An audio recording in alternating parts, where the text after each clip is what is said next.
So, more social contagion. I was going to show you, this is where we stopped. And I know you're all happy that Tom Brady beat Peyton Manning. Once again, proving his great worth. So actually, though, if you go to, there's a link there, and if you go to the New York Times visualization that this is taken from, you can play around with this threshold. All right, and that will, so you select, these are where people with this, high threshold, these are really the top players, where they were selected. So Tom Brady's going to be probably in that. I think if you take it all the way down, is always there. So you can see, right, these are people who were not favored, and Tom Brady's really the outsider in all of this. And if you put it up, all the way up, you can still see, of course, there are these people in here, in these gray bars in here, right? They didn't work out, right? They didn't map into this top category later on. And of course, you're getting these people that are further and further away down the list that were not thought to be anything, but have ended up being in top 20% by some measures. Okay, so it's a great. The New York Times says it took them a little while, but over time have moved into these great visualizations. They have a data scientist, a data science division, and the chief data scientist is Chris Wiggins, who was at Columbia and is a colleague of ours when I was there. And so he has this kind of cool position. He's because they've realized they need this. And of course, you need all these visualization people. So D3, you know about D3 JavaScript, which I think is behind this, but it's behind a lot of beautiful graphics online now. And it's super fast because it's a big thing for Google and everyone. They've made it super crazily, weirdly fast. Doesn't mean it's a good language, but it's just been made fast. So Mike Bostock, I think, is one of the people who created D3 early on. He's now the New York Times.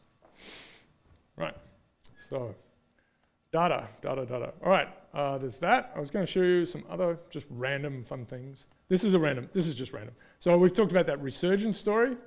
This is just a nice little thing. The paper that I mentioned has its own little resurgence inside it. So, meta, okay. So there's that one. There's this one. So this is fun. This is just interesting. So these are the second languages. So within maybe you've seen this, right? So within a country, what's the second most common language? So you might want to think about what it could be. This is the whole of the world, right? So Australia has Mandarin. And then you can look at which ones are the most frequent. You can zoom in. This is good fun, right? Russian is out here. Swedish and English.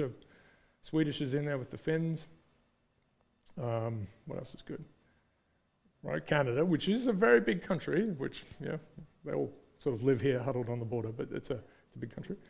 I think some of these you would not guess, for sure. So Argentina is Italian, English in Chile, Spanish, because, of course, Brazil is Portuguese. Lots more complications. So there's some residue of colonization. Cantonese in China. All right, so that was just an interesting thing. Okay, all right.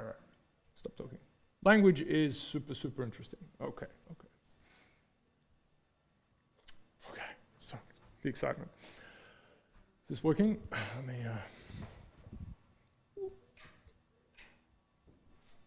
make it easier to sleep for you. Okay, so let's see. So we're going to get into a model of social contagion.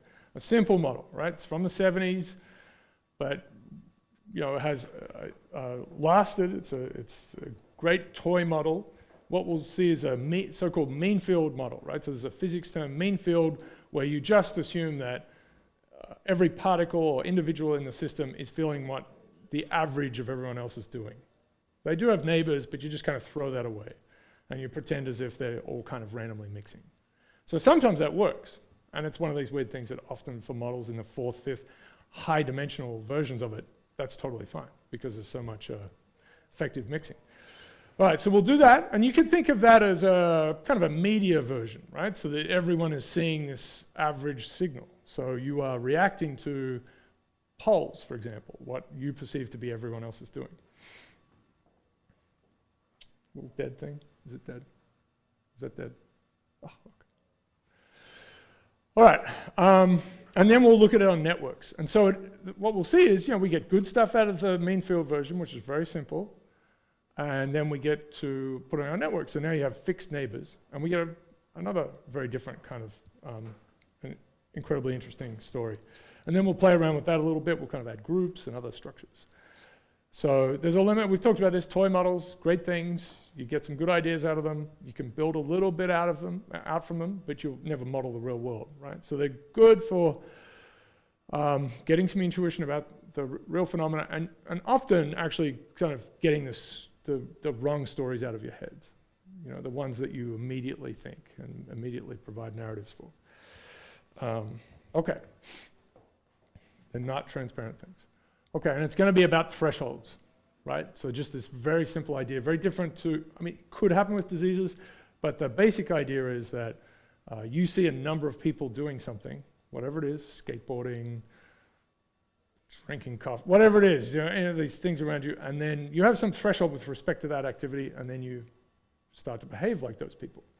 Maybe it's a usage of a word. There are things that we don't really know that we're doing, of course, that we adopt. And you can imagine complicated kind of threshold responses. We'll talk a little bit about that, where the sort of a hipster thing, you know, you can imagine once everyone else is doing it, so then you turn off, right? That's quite natural. That turns out to produce all sorts of fun math, simulations and things. Okay, so this, I didn't quite get to the end of talking about all sorts of things. I did mention this. This is people trying to mess with social connections because they know that it's word of mouth that really ultimately binds, you know, society together. I mean, you think about Facebook, right? It essentially sits on top of social trust, which it also tries to kind of erode a little bit by its dubious behaviors. You know, like, I mean, the pulling away from the privacy that was set there. I mean, there were these nice graphics of how it's been adjusted without people's consent, and people get upset, and then they just get used to it. All right. Okay, so I wanted to mention a couple of other pieces in here about influence. So we've been talking about influence. Very, very hard to measure. It remains hard to measure. It just remains hard to measure. Yes, you do have something with Facebook and Twitter and so on, but it's still, so we're getting there. We're getting something, but it's still hard to measure. That was very hot. Okay, so this is a great book to read. This is a brilliantly done book. It's so Cialdini is a very famous social psychologist. I think it's in its 4th or 5th edition. But it's it's a really interesting blend of a popular kind of science book, but full of citations, and so it's very, it's got a hard base to it. And so he has this story. So six modes of influence that dominate the way people interact with each other. So reciprocation is the first one.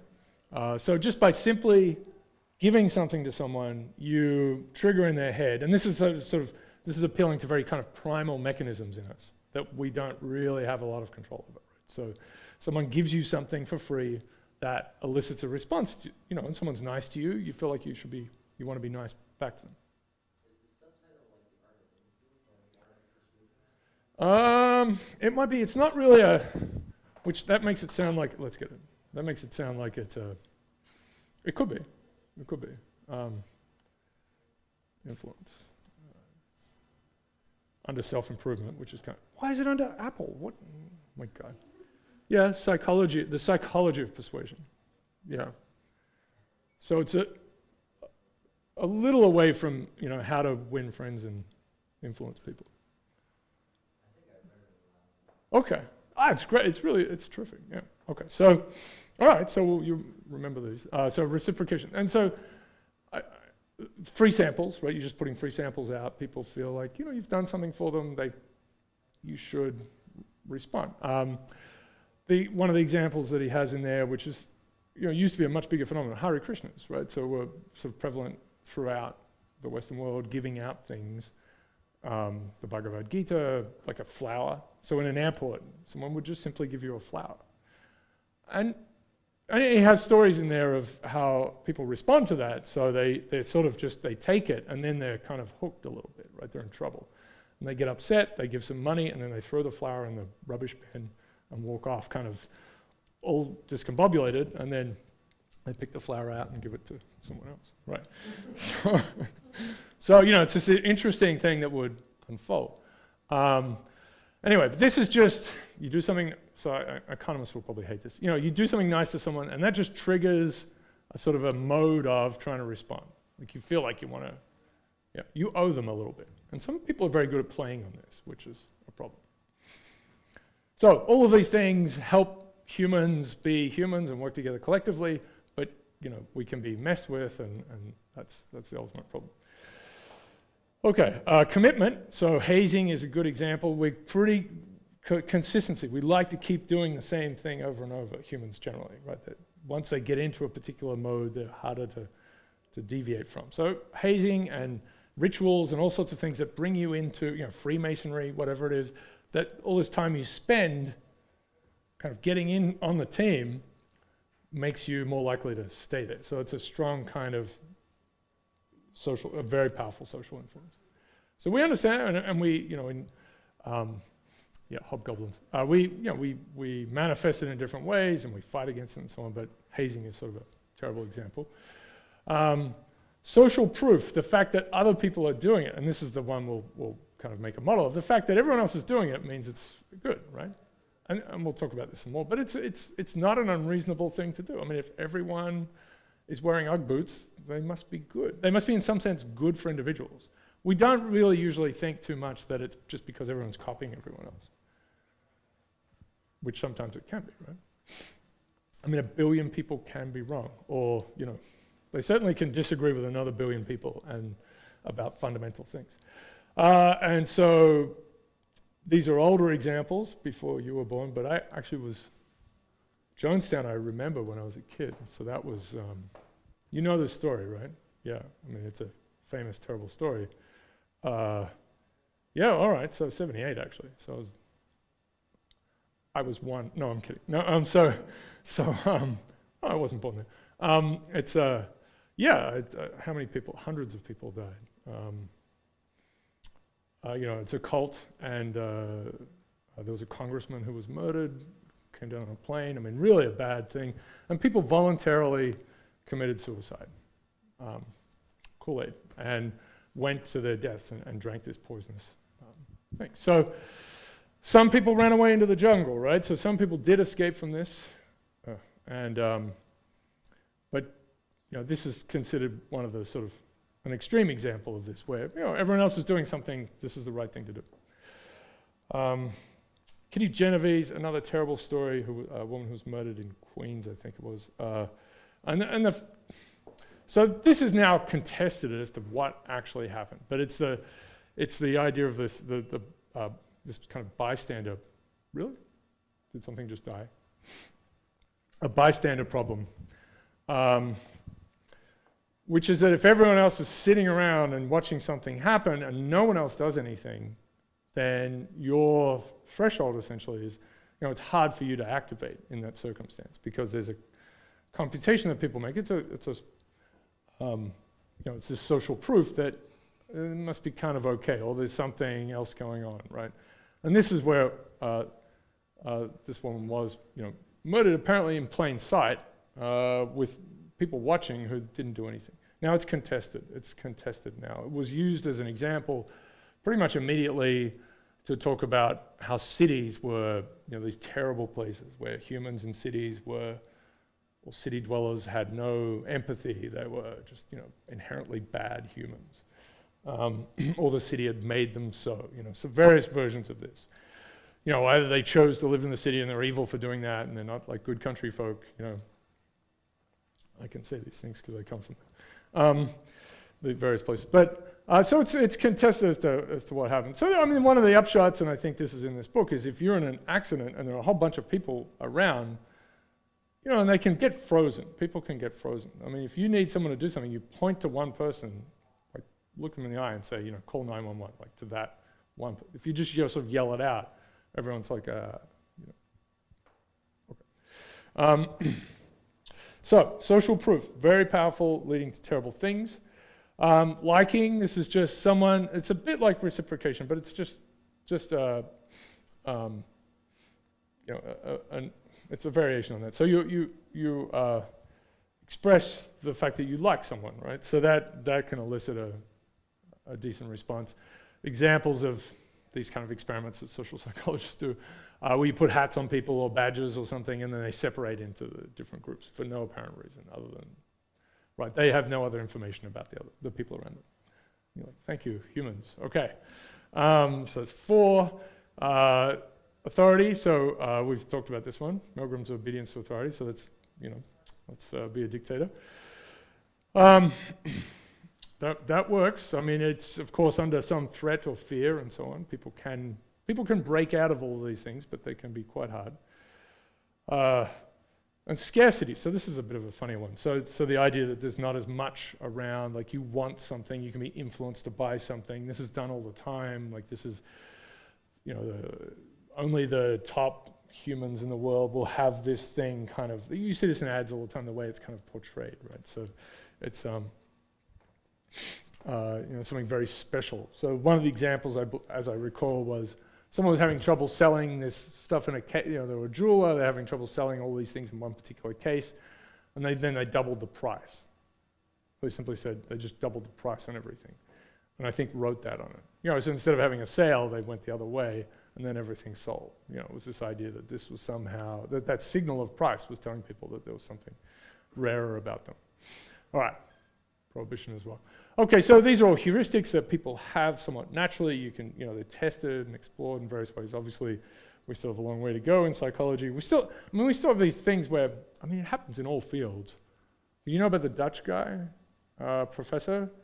Does anyone know this story? So just in the last couple of years, I've forgotten his name, we could look him up. There's a big article about him recently in the New York Times, who basically fabricated data for 10 years.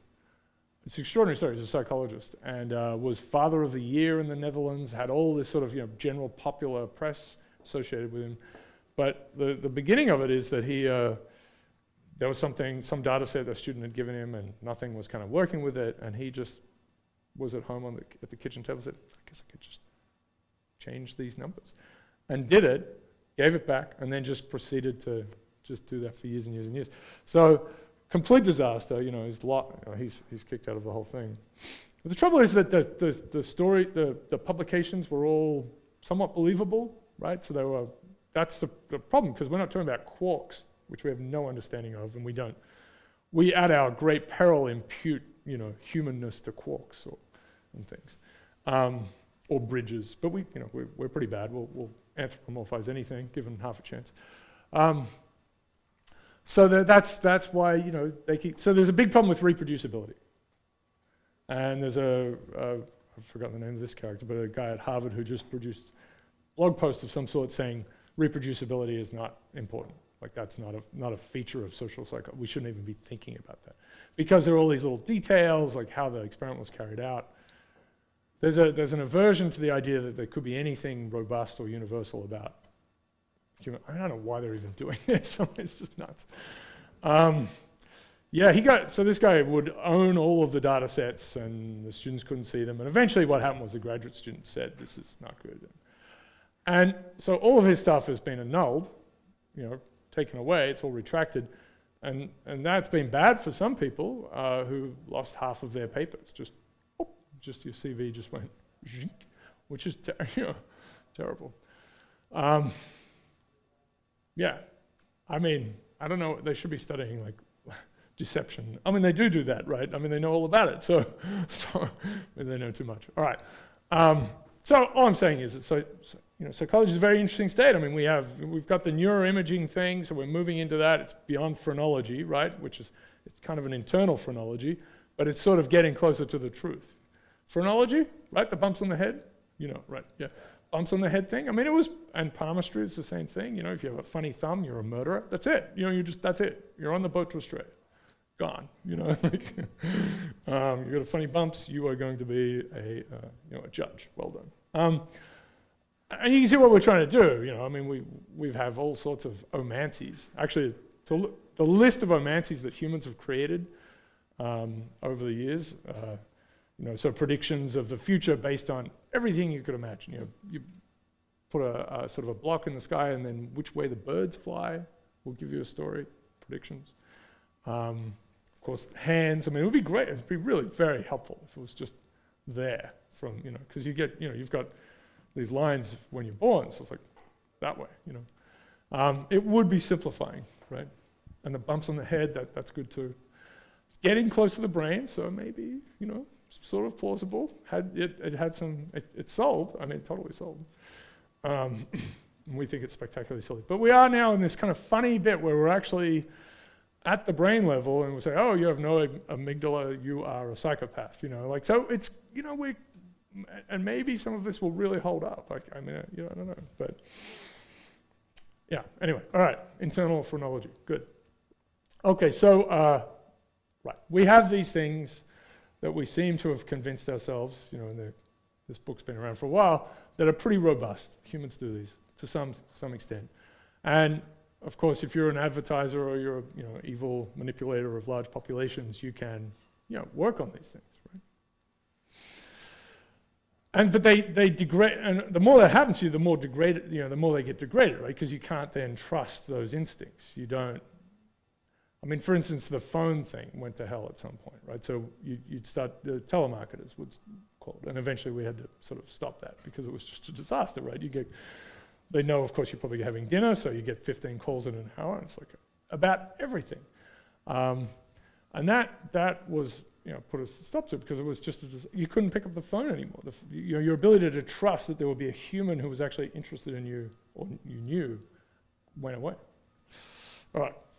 Anyway, so we have to be careful with this. A couple other things. That's all right. Trying to be funny. All right, so models. Okay. So there are some, so the history is, and I've talked about shelling before, actually does start with shelling, this idea of tipping, and it does come from segregation. It's a terrible thing. Shelling was trying to understand how that might happen, as we've talked about, potentially from not evil people sort of thing. So this is a big kind of understanding about how things can go wrong, and I think it has all sorts of, implications, right? So, a big corporation being an evil corporation, lots of people are nice people inside those corporations, right? But they somehow collectively do bad things. So we've talked about this. The thing that I want to bring out of this is the idea of thresholds, right? So that was what was in that model. That was his big kind of innovation to it, which is that you have a threshold in that circumstance for being near people who are like you, but not to a great degree. But it was a threshold thing, right? So the idea was, maybe you want 60% of people around you to be the same as you, by some measure. Okay, and so letting that run, you get this counterintuitive result, something that people could not see whatsoever with just their stories that you would make up about why the populations have separated. You just really, we didn't make them up, we didn't bring these stories out. The simplest one is because these people mutually just hate each other, right? They just despise each other completely. That's why. But it can happen in a much more benign environment. All right, so there's the net logo thing we could play with. So bad times, it is where, so the tipping point, Malcolm Gladwell, this is where the term comes from. Neighborhoods were said to tip, in that they would change from one demographic to another. So, bad thing. And now it's just used in all sorts of, it's used all the time. It's such and such hit the tipping point, which from physics is a phase transition, is probably what you want to say. Okay, so Granovetter comes along, and Granovetter, who is super duper famous, as we've looked at, has already made a great mark with the weak tie story. Okay, so that looking for jobs or looking really for anything, as we saw with the small world story, successfully, it's good to access these weak ties that you have. So this is a separate, just completely separate body of work. If you think about Schelling's thing, it's a weird simulation. So, and there was a paper only recently that gets at some analytic solution to a version of it, published in PNAS. It's Rick Durrett. I think it's Duke now. But that's, this is what, wow, over 40 years later. And I remember Schelling, actually, I saw him give it, we ran a conference where he came to talk, and I remember him saying, one of the things he said, he was sort of surprised no one had really ever, famous as it was, no one had ever really worked on it mathematically. All right, So this is a simulation, but it is a bit hard. It's an algorithm, it's a simulation. You have to kind of let it play out. He did it over and over again on checkerboards with his son, I think. And Granovetter came along and said, well, here's a simpler one. It's actually something that's been happening with the physicists. They've been playing around with these kind of models. Let's do that. And so this is going to be this mean field thing. So instead of having any physical structure, there's no checkerboard, there's nothing like that. You simply see what the average of everyone else is doing.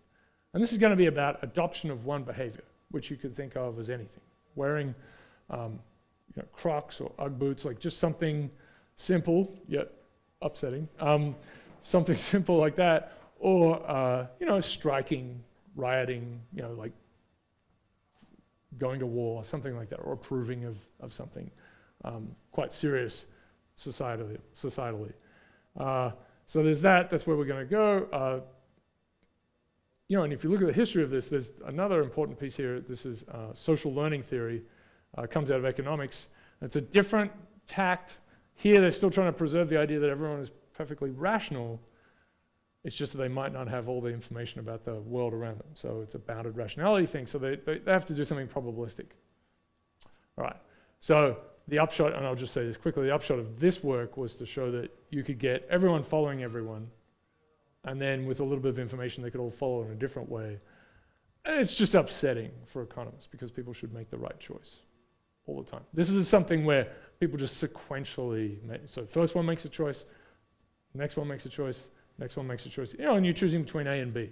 It's like, I want A, and I want B, and I want A. And if there are two A's at the start, everyone goes for A, even though the first two were just kind of guessing. It's a social proof thing, but it really is, it's a strong thing, and it's something people explored quite a bit. All right, so Granovetter, thresholds. Good. So, very simple thing, and you can see this can go a long, long way, and it's different to diseases, although some diseases may have some aspect of that, of this, and that's been explored. So simply you adopt a behavior or use a kind of language choice or whatever it is. When you see a threshold of peers or people that you look at, people you're interested in, people you're influenced by behaving in that way. And it's going to be a simple SI type model, right? So you switch on and you're on. That's the easiest thing to start with. Well, we could let you switch off. When we get to the networks, we'll do that. So this is an SIS type model. You could swap. Yeah, right. So if the fraction goes down around you, you turn off. That's true. So others may be everyone, and that's what this first model is going to be about. Maybe everyone, or it could be a network, it could be some group you look at, it could be polls, it could be all sorts of things. So it's what you're influenced by. So there's a social network, and then there's the influence network with regard to a particular topic or thing, which you take the whole social network and then you say, okay, I want to see what the influence network is like for politics, or for voting, or what it is for yo-yo usage, or whatever it is, right? That'll have different parts of the network light up. Reading Harry Potter, right? And over time, you can just imagine this, and we don't have really good, you can just imagine it, but we can't quite do it, but you can see different parts of the network light up. All right. All right. So the response can be certainly probabilistic or deterministic. We can put that in. We'll have a mixture of both. And here's the variation from Schelling, because we're losing all spatial structure, right? So that's a complication that gave us all sorts of things. You could see in that what he was driving at. You can see that separation of people or individuals.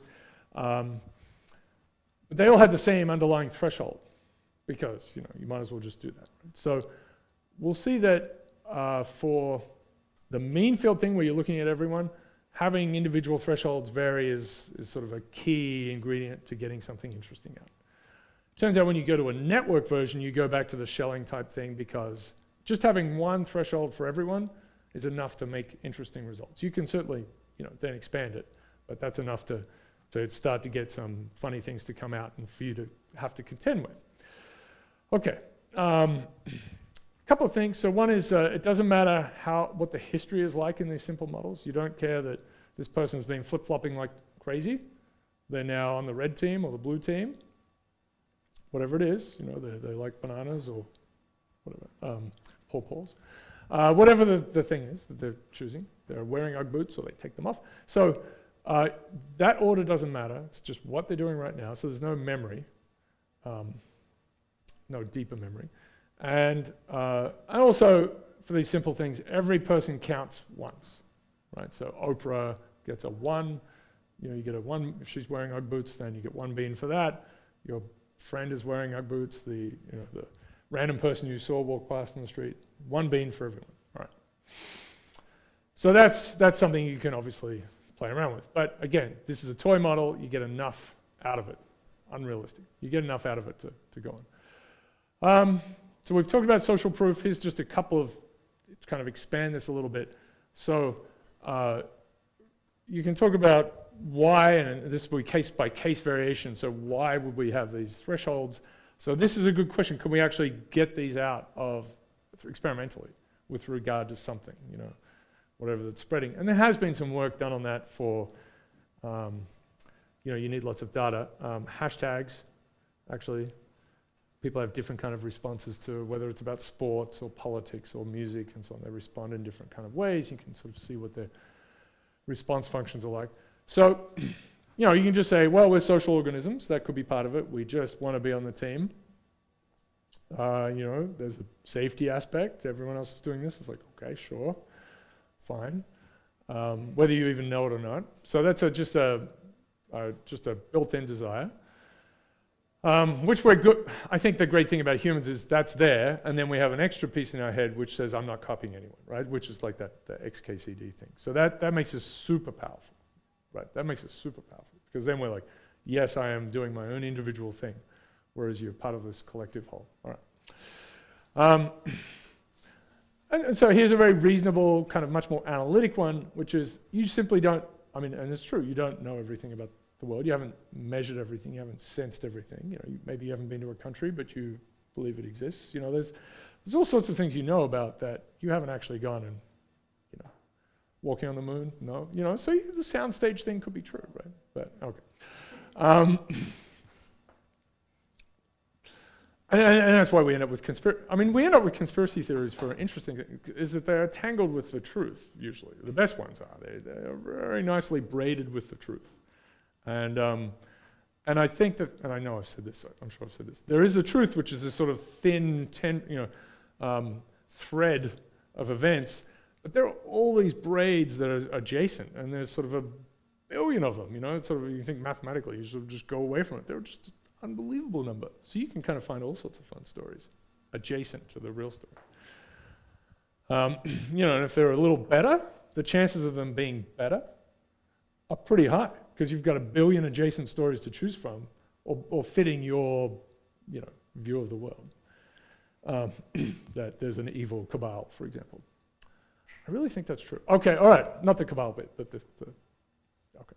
All right, so this is, you don't know everything. If everyone else is doing something, then all right, then it's worth something, right? These people are all eating McDonald's, so that, it must be okay. It doesn't look like it's hurting them. You let the clock run a little bit, and you maybe, but early on, there are things for that. It's delicious. We're smart. We made things that, we like salt.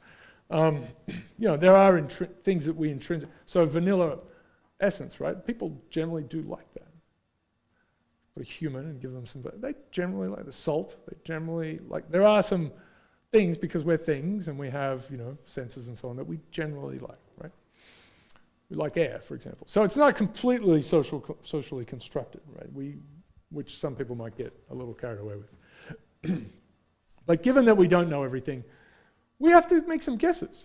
These people, they look happy. I'm going to buy a Subaru because I'm in Vermont and everyone has a Subaru. They must be okay. It's snow. I don't know. Maybe. I don't want to. And then there's Then there's this playing as well. Then economics, famous, I feel, for making up terrible terms. Network externalities. Externality, awful word. So there's something happening, some transactions, and then a third party is affected. And so this is a network story, absolutely. So, great examples from the past. Hilariously, the fax machine still exists too, right? People still, and for the longest time, businesses will have their phone, and their fax number, equal billing kind of thing, you know, and you call the fax and you're like, oh my God. If you can speak fax, then you do have some power. Right, so fax is still around, telephones, but no one uses those things for telephones. But the more people use them, the better, right? Same with the telegram when that came along. So you get a benefit from that. Facebook, obviously. Yeah, Opera, Linux. Okay, so the utility, you know, essentially just goes up as more and more people adopt it. So that's why, you know, early on, should I go with Tumblr and make all my things on Tumblr? Should I go, you know, should I write all my stuff on Medium? You know, the people, you're worried about these things. I don't know, there's just examples. So, you know, what do you kind of go all in with? And some things win. I mean, it's not obvious that Twitter was going to do well, and maybe it's gone in 10 years, but they called it Twitter, for example, which is to say, this is silly. They did, I mean, and there are direct statements from the people behind it who they didn't really think this was a big deal. So you can be wrong about these things. Yeah. Okay, food time. It's just so blatant. All right, okay. You snooze, you eat. Go back. Yeah, well, don't eat too much because then you'll really go to sleep. Okay, so this is just a little random thing while you're eating food.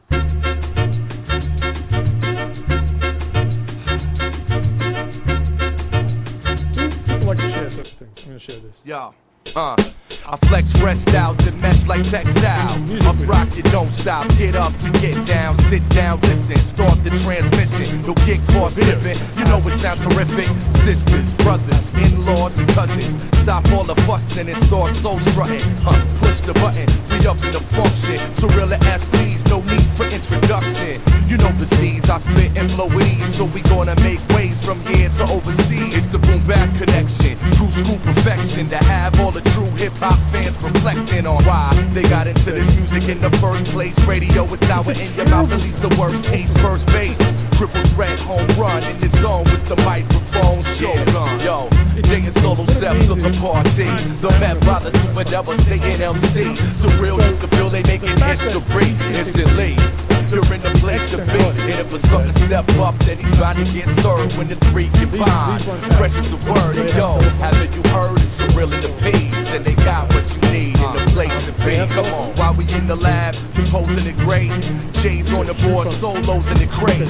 I'm on time, controlling the pace straight. Writing rhymes so my flow can escape. It's just three brothers with the wisdom of 10. Soul ignition, so let the mission begin. For those that oppose, take a piss in the wind, cause I delegate the melody and rhythm within. I'm ripping the pen and they chopping the break. Together so clever, man. You know, the more people use it, the more money the thing gets, the stronger the more robust that service gets. But it's about, it's sort of not, yeah, it's really kind of about the fact that there are these other transactions going on around you. And there are a lot of phone calls that you will never be involved, unless you're the NSA, that you will never be involved with, right? But they are all helping your ability to be able, right? Because we now, of course, we have the whole cell structure, which is sort of okay. I'm going to look at this. Oh, you're full. Yeah?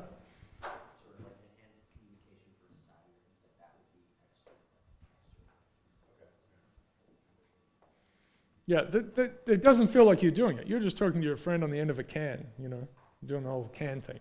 And it's just you two. It's great. But that technology, can and string technology spreading is potentially beneficial for the whole system. I mean, it's interesting to think about which things are inherently social, right? So Facebook is an inherently social thing. A phone is an inherently social thing. Harry Potter is not necessarily. I mean, you can just go and read it by yourself and, have fun. But we can't help ourselves. We have to invent Quidditch and have the world championship in Middlebury. I think those people have all been arrested, actually. But, it's the darkest timeline. All right. Yeah, but, people can't help it. They want to talk about those things. But, if you're thing, whatever, food, I mean, food is, people can't help it. Let's, I ate this, blah, blah, blah, blah. I had this sandwich, you should go there. So there's some things that just drive you to talk about them, and that's really, I mean, fame, so I'll say this again, fame comes from fama, it's Latin, which is to speak, to talk about. I mean, it's buried in the words, it's talking about is fame. Being talked about is fame. I mean, it's Oscar Wilde, right? The only thing worse than being talked about is not being talked about, right? And fame is buried in that, it's buried in that word, and also renown is to say the name again. It's really a contagion story. It's built into the language. Renown is to spread it. It's to say it again. There are a couple others like that. Fate ultimately is different. That means written, like spoken. It's been said. It's a past tense. So it's all been laid out, and then you've just got it's going to happen. Which we're upset. That's a great story thing. Right? We love that. It's just here on your hand, your fate.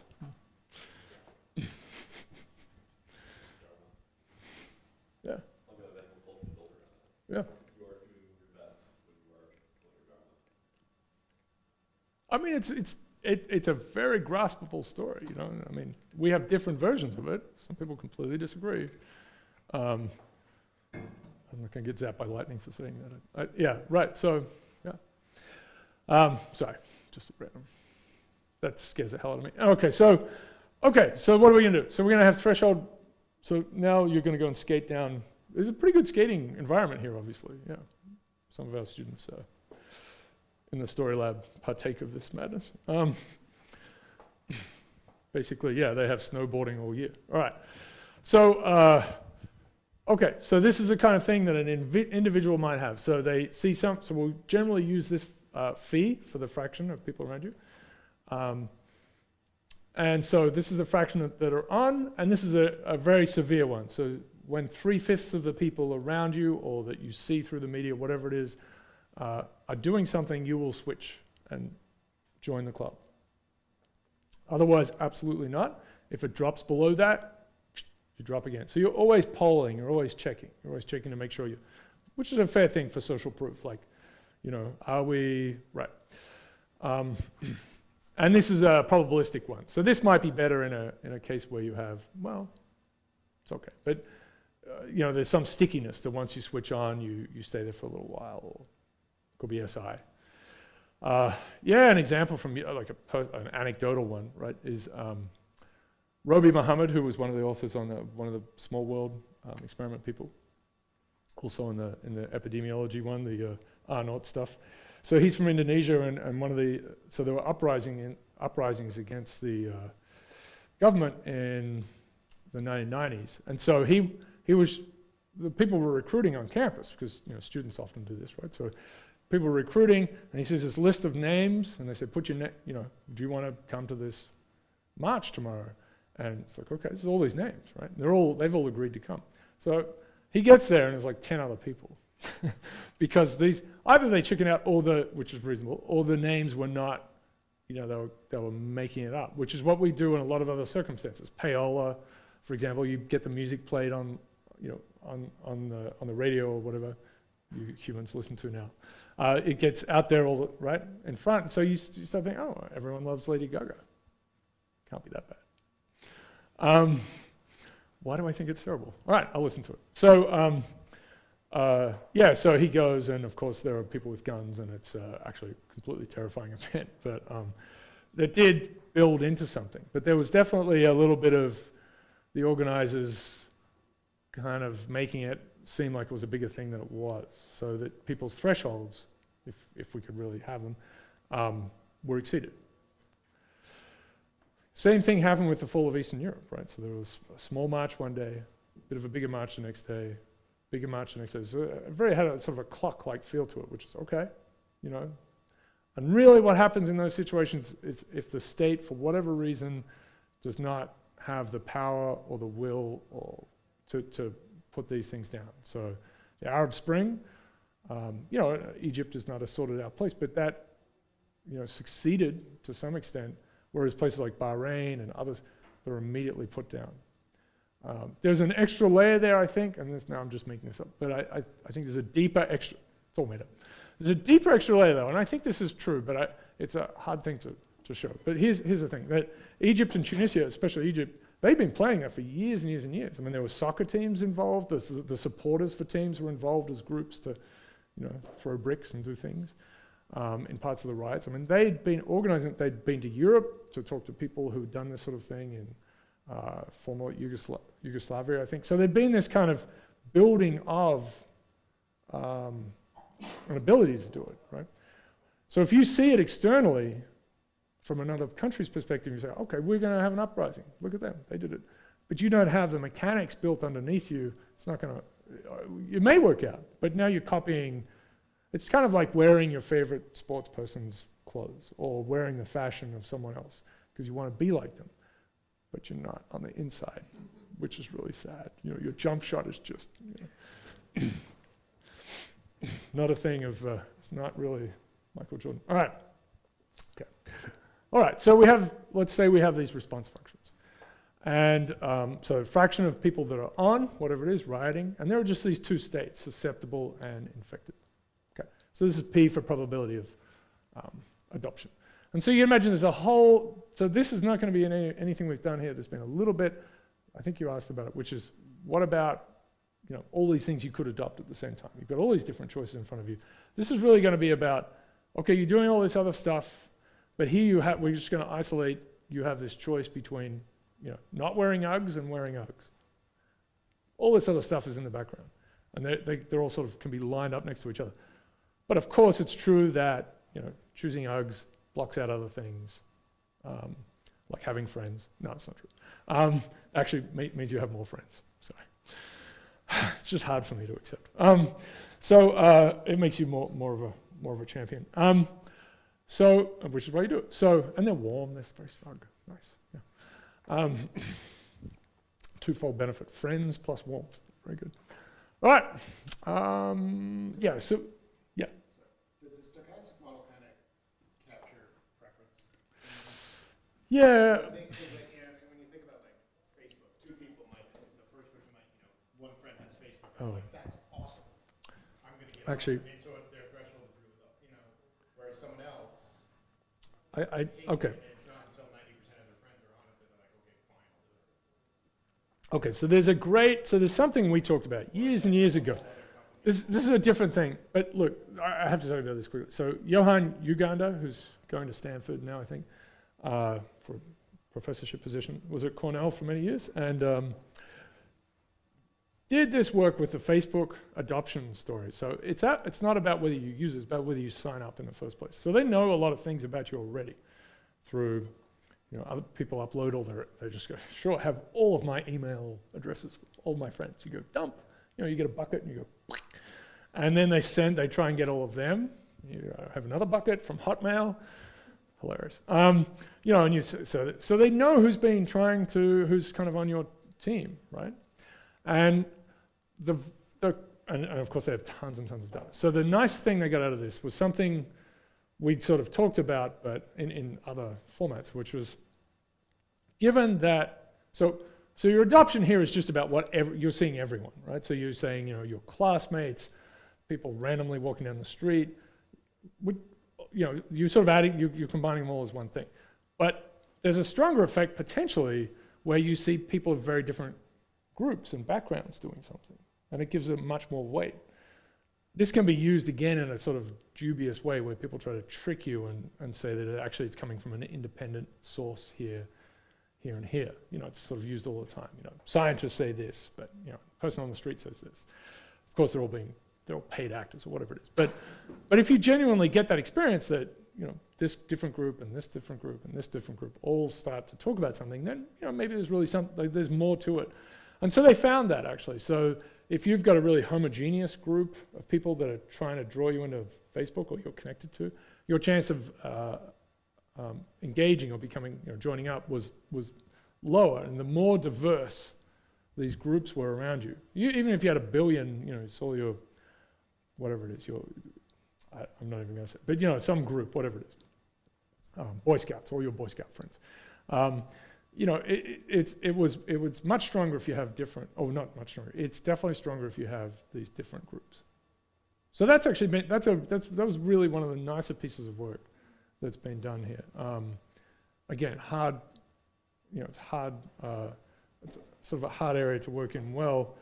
And there've been a few, as we talked about the Framingham stuff, it's controversial. And it's probably widely believed, but not internally. Yeah, but that seems a really robust thing. And it does, one of the problems with a lot of social phenomena is we have all these expectations because we're humans, so we have ideas of how people work. So some things are either completely obvious to us and we're like, whatever, good work, scientists. Or they're really just, they don't conform to our experience and we're like, no, it's just wrong.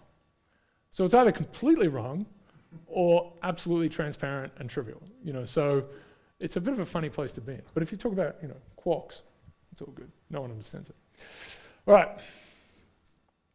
Okay, so how's this going to work? So, all right, so everyone has some response function. Let's imagine this. They have these what we'll call deterministic.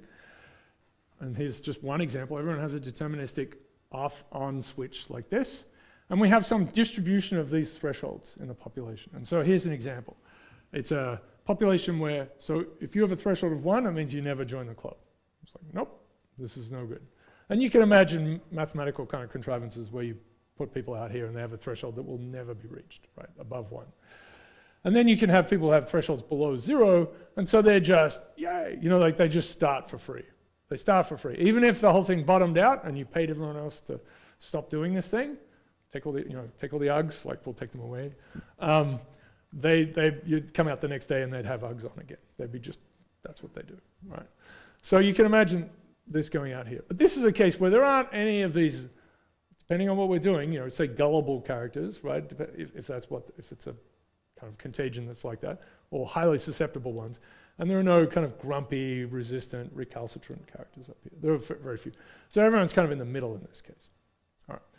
So, okay, all right, I guess I'll write on the board.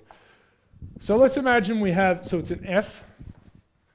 So we have some distribution of thresholds. There's F of phi star, and I know it's going to be on another slide. I've confused myself. What's the probability, or what's the fraction of the population that switches on? So we're going to, discrete time steps, this is a very important thing. I should say that. It's a discrete time step situation. Here it is. Which is a very strong assumption, but it's sort of, maybe things like the riots, like every day you come out. It's like, yes, I'm rioting. And then you look around to see how well that decision's going to play out. And if there are more of you, and you kind of goes okay, then the next day more come out. Okay, so you've got this distribution. The fraction, and we have phi of, let's say phi of n, or phi of t, equals fraction on at time t. We'll say on. There are many parallels to other kinds of phenomena, right? On and off states, whatever it is, automata or all sorts of things. So we want to, what's phi of t plus 1? Well, it's actually, so it's going to be equal to this. It's an integral from 0 to phi of t. Let's think about this. F of phi star d phi star. So it's which is the cumulative, capital F for cumulative of f of phi star, and I guess we should do that, f of 0. All right, so this is the integral of little f is big F. What is the, so here's our distribution, say, here's phi star, phi star. We want to know what fraction of the population has a threshold less than this particular one. Right, so if the threshold is a third, and you have a threshold of a sixth, then you're definitely on. You're like, yes, it's great. So, that's what we want. If the fraction on now is a third, then if you have a threshold less than a third, by definition, you'll be on in the next time step. Does that make sense? So it turns out it's just a very simple integral. right? So if you're in this region, and so we'll integrate to find the fraction of the population. This is a normalized probability distribution. We find the fraction of a population whose threshold is exceeded by the fraction on right now. This is how it's defined. Then that gives you the fraction on the next time step. So this becomes a map. It's kind of weird because the phi of t is here. It's a map of phi of t to phi of t plus 1. This is completely wrong. Sorry. Too many phis. Right? It's the capital F evaluated at this minus this guy. Right. How do we feel about that? Okay. So that's what this is. This is little f. This is our distribution. This is the integral of it, the cumulative of that distribution. So it takes off slowly because you're integrating here. It speeds up most. This is when you're adding the bulk, and then it slows down again. So it speeds up, you're adding more and more people, and then levels off. Right? It has to go to 1. So this thing is always going to be monotonically increasing, or monotonic, it could be flat. And then it's going to hit 1 at the end. So it goes from 0 to 1. Okay? It could be that you have a whole bunch that are these kind of weird ones that are on by default, and then this would actually start a bit higher than 0. So we'll deal with that. All right, so this becomes an iterative map of the unit interval, which if you've done chaos will be just like, yay. We've done that a million times. If you haven't, it's fine.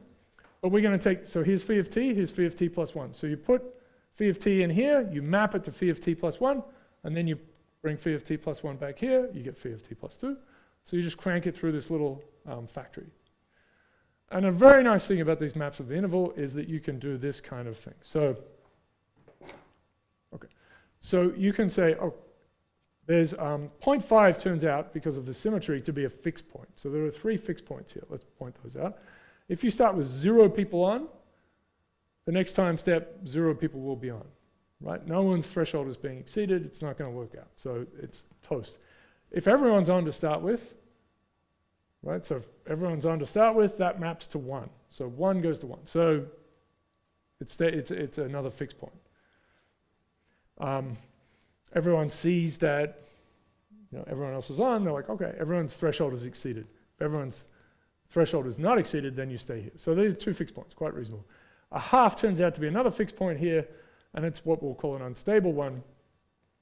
So if you've got a half of the population on, maps to a half, and that just keeps going round and round. Now, the way to kind of play around with these things is to create these so-called cobweb diagrams. So you start with a number that's slightly less than a half, for example. Let's map it to its value. Okay, so it's here. So we go across here, read it off, and then put it back into the system. And a nice way to do that is to say, well, we don't have to go all the way over there. We can just go to the y equals x line here, and then bounce down. And then we'll go across to y equals x, bounce down, y equals x. So these are cobweb diagrams. What you can see from this is that this is going to go to 0. This one is going to bounce this way. You might want to think about these things if you haven't seen them a little bit. Just play around with them. You'll see that this works.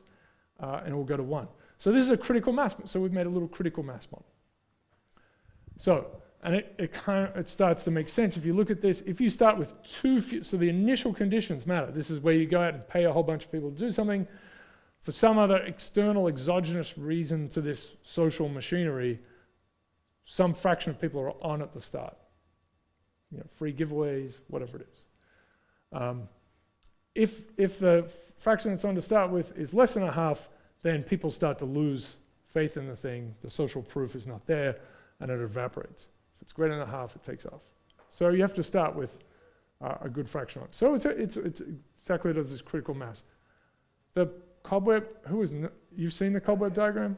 Yeah, I'm just wondering about could this be analogously modeled as like a Lachenal system between those who don't believe and those who believe, eating at each other? Eating at each other. The Lachenal, you don't have to have. I'm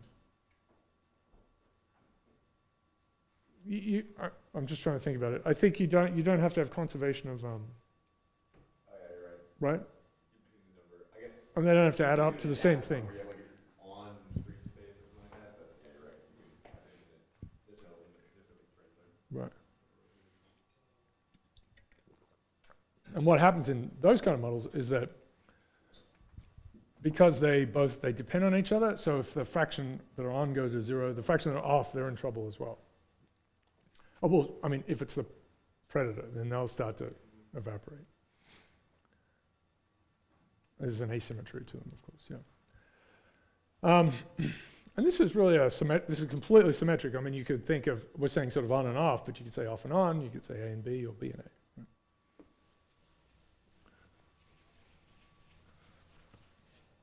Let me just do one more of these. Cobweb diagrams? Cobweb diagrams? No? Okay, let's do one. So we're going to have our box 0 to 1. 0 to 1, this is our, so in general, we'll have an xn, we'll have an xn plus 1. So we're mapping.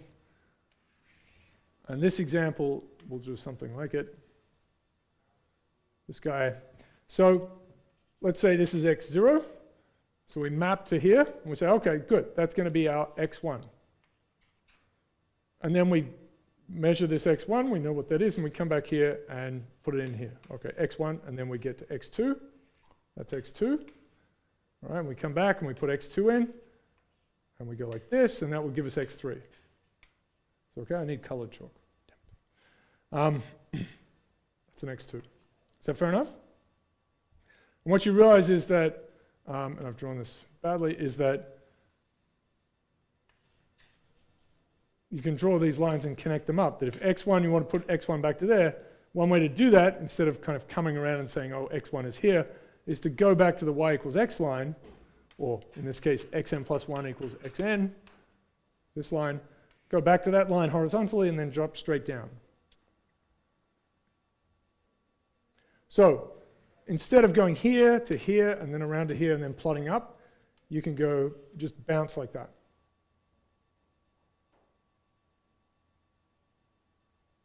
Okay? And then you can keep bouncing, bouncing, bouncing, bouncing. So that's what's going to happen. And so you immediately see that if the slope is greater than 1 around a fixed point, it's unstable, and anything nearby will leave in either direction.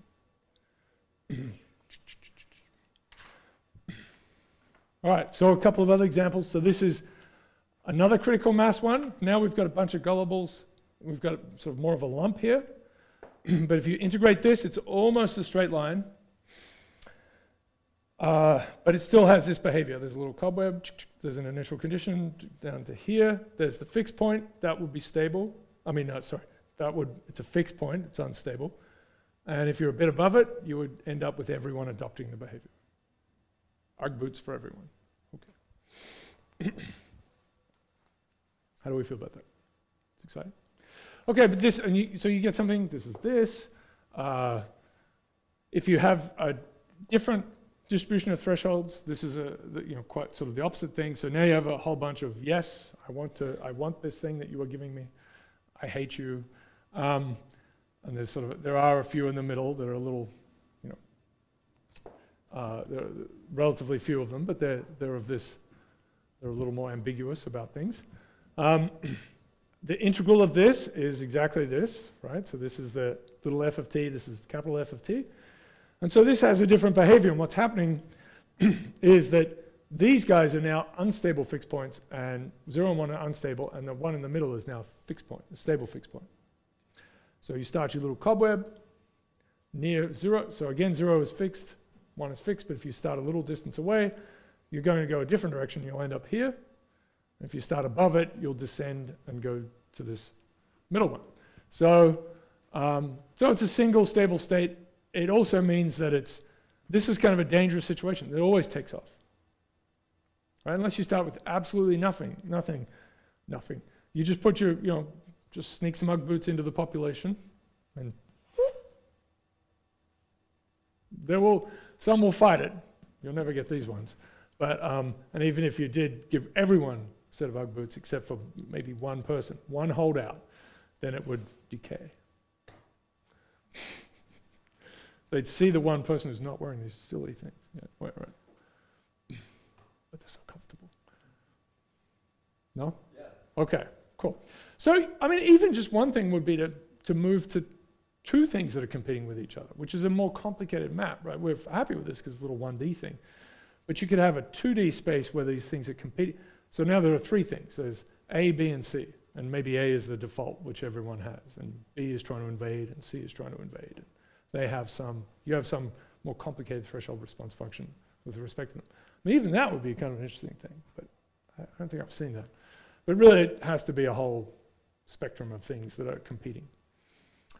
You can go Barney bananas and get all sorts of things. So this is if you have, and so Granovet actually did some work on this, and we did some recently for networks, which was kind of insane, but really spectacular results, really weird things. Let's see, so, you know, danced over the edge of the toy model's validity or worthiness in helping you understand the real world. It was just like, now we're in pure, like, fun math place, you know. That can happen, it's a dangerous edge. Okay, so this is something where, for whatever reason, the cumulative response function ends up like this. This is the famous tent function, tent map. And again, you do these little cobweb maps. And in this case, this is just the first few iterates. It's important that it goes to the height here. It's chaotic, right? So you start at any point, and this is a pretty famous 1D map. You will, and you look at sometime way in the future, right? Bazillions of years in the future, millions of iterates in the future.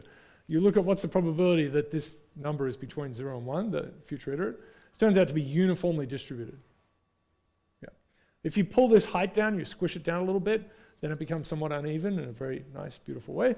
But actually, this particular map, uniform distribution. So you have no idea where it will be. So you turn this kind of dynamic story, like it's evolving, going everywhere, into a different problem. You say, well, okay, let's just let it run for a long time. What's the probability it will be somewhere, anywhere in this space? This is about as bad as it gets. It's random. You know, it's the sort of thing where you end up with strange attractors and all that sort of stuff as well, right? So you think you're taking a dynamic story and turning it into just a fixed geometry. Like, what's the structure that this thing ends up running around on, and with what probability? Well, these iterates end up being here. So this shape can be built out of one simp, which I mentioned before. So here's your threshold thing, but now you just say, okay, enough is enough. Too many Ugg boots, I'm switching off, right? So you have an up threshold and a down threshold.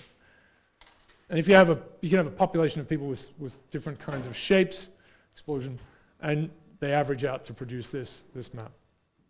All right, lots of fun there. Okay, so I'll finish with this statement. I've said this before, but you know, Granovet and that's it. That's Granovet's model. There are 4 papers on this that he produced over maybe 15 years, and they kind of explore different versions of it. But basically, that story is there. So collective uniformity, everyone agreeing about something, right? So everyone being here, they're all wearing Ugg boots, doesn't mean they're all the same individually Ugg boot loving humans, who if you gave them Ugg boots by themselves would put them on. There's a giant social story behind that uniformity, right? It's big social imitation, big thing.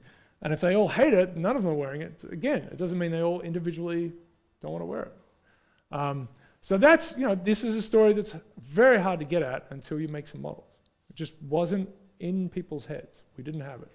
And this helps us feel a little bit better about the world, to be honest, because, you know, there's hope. And then there's this piece. This is a huge thing, so we'll come back to this. Small individual changes could lead to a large global one. So I just want to show you in this example. So imagine if some of this population started to become more resilient. They're not so like, you know, like I need to see a few other people do this before I jump on the Ugg boot thing, right? So you move this distribution a little bit. What's going to happen is this is going to start to push down, right? You're integrating here. This shape is going to start to push down. At some point, this line crosses the y equals x line.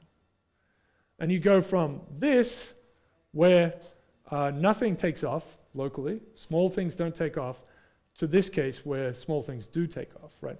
So this can then be thought of as a possible explanation for why some societies just explode when no one predicts it, is that there's just been a small change in the way people, you know, some part of the population, which, you know, construes to give you a disaster or a magnificent outcome, depending on whose side you're on. Again, not accessible through simple stories. Why do things blow up? All right, we'll talk more about social contagion in the weeks, well, this week.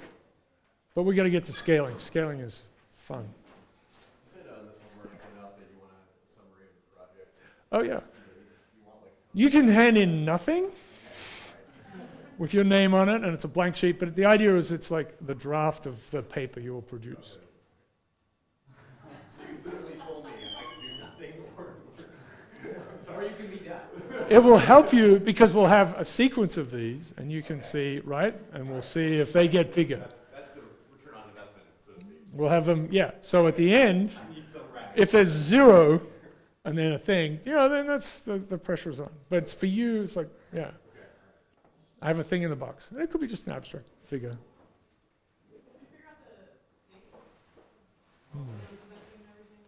Oh, for the final thing? No, not at all.